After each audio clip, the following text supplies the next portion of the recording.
What's going on, everybody? Stock Picks by Tim here, and I've got a short video for you. I'm going to get into a couple of things for you to look out for. First off, we're going to talk about Bitcoin. Then I'm going to go into a stock I haven't talked about in a while, and someone mentioned it and kind of reminded me of it actually.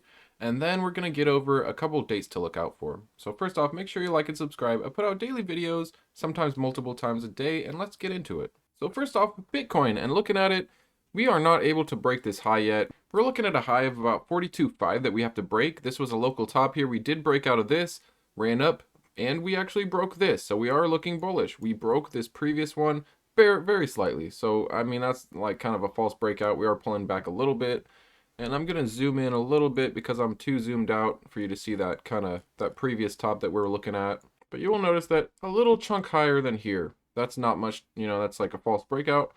But we are in an ascending wedge.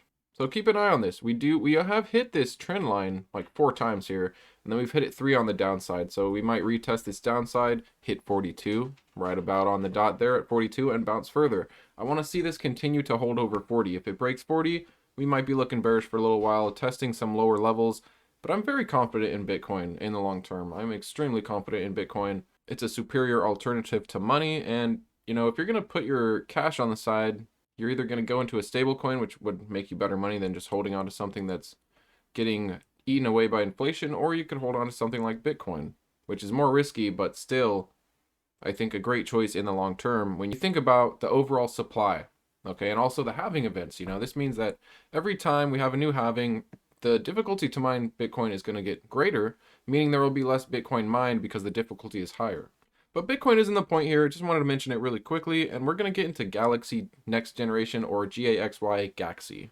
Now, the last time I talked about this one, and I'll show you on my YouTube here in a second, was like right around the beginning of December. I got in this one.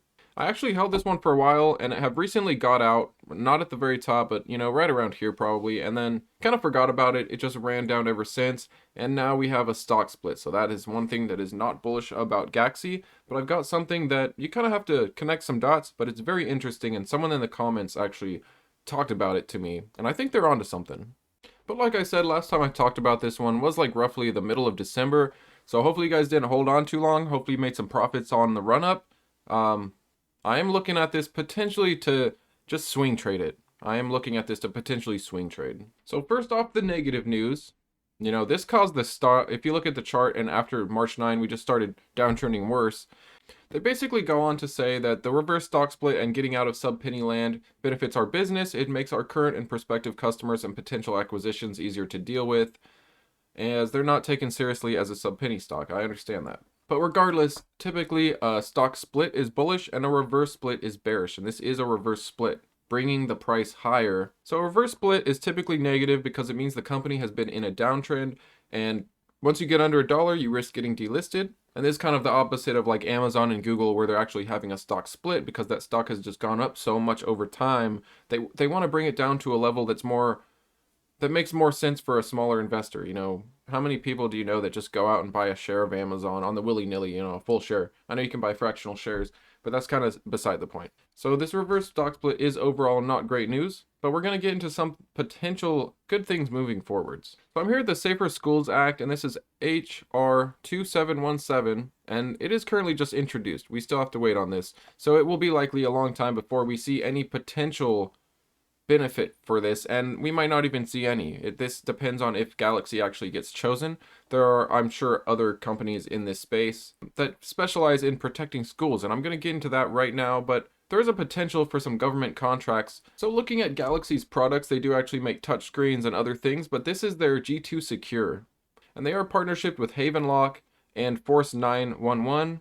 But the G2 Secure is basically a 3-step emergency notification protocol with one touch. So you touch a button and it notifies everyone, and you go into an immediate lockdown. So this is basically a one-step, one-touch solution that puts you in a lockdown, alerts and notifies law enforcement and first responders, and hopefully preserves precious seconds in a huge emergency. Now just be aware that, Galaxy is a penny stock and it is quite risky, but there is definitely some potential here if you're willing to take that risk, if you're willing to try to connect the dots, and if you do see Galaxy potentially getting some of that grant, that's definitely a possibility. So keep an eye on Galaxy, and I will look into this. I will keep this on my watch list. I have kind of forgot about this one, to be honest. Okay, and next up is Vlta or VLTA. Now this one actually had a red day when a lot of the smaller caps went green, even 10% up. This was actually down about 4%, and this is a pretty ugly red bar, a lot of selling volume. And I'm going to tell you right now what I think this is due to. I think this is because their earnings is coming up on Monday, and there's a lot of potential fear on their earnings. You know, they might not hit their numbers, and this might sell off. We are still in a fearful environment, so, you know, people aren't really willing to take that risk lately. We are still waiting on, you know, there are still people that are hesitant to believe that we're now turning into a bull run. And this is very possible. You know, it's very possible that we test lower levels in every stock, in every low cap that's been beaten down. We might get beaten more down back to 52-week lows. You'll notice that this became heavily oversold, tried to bounce up a little bit. I like Vlta at this price. I think it's still a great time to get in. This hit a low in like the 3s. I still think Vlta has a lot more opportunity to the upside compared to a lot of the other charging stations that have ran up a lot lately. So just be aware that their earnings is coming up, so mark that date on your calendar. And this is going to be after hours, so we're going to have to wait on Monday, see how it goes. Maybe we have a nice green day on Monday, maybe it's red. I will likely be buying Vlta if it's red. Now, as for one more earnings that's coming up, Evgo. I don't currently have a position in this one. I do have Vlta and ChargePoint. I see better opportunity, to be honest, in those. But I want to look more deeper into Evgo, and I'm very interested in listening to their earnings call. This is going to be on the 23rd coming up at 11 o'clock, and this is their full year earnings call. So I might give a key points video on that, and as well as Vlta, I'll likely cut up their earnings, give you my thoughts, let you know what the numbers are, how things are looking. So make sure you stick around for that. But that's basically it for you guys. Keep an eye on these couple of stocks, watch Bitcoin, see if we break out or start coming down and retesting 40,000. And that's all I got for you today. Thanks as always for watching, and I will see you next time.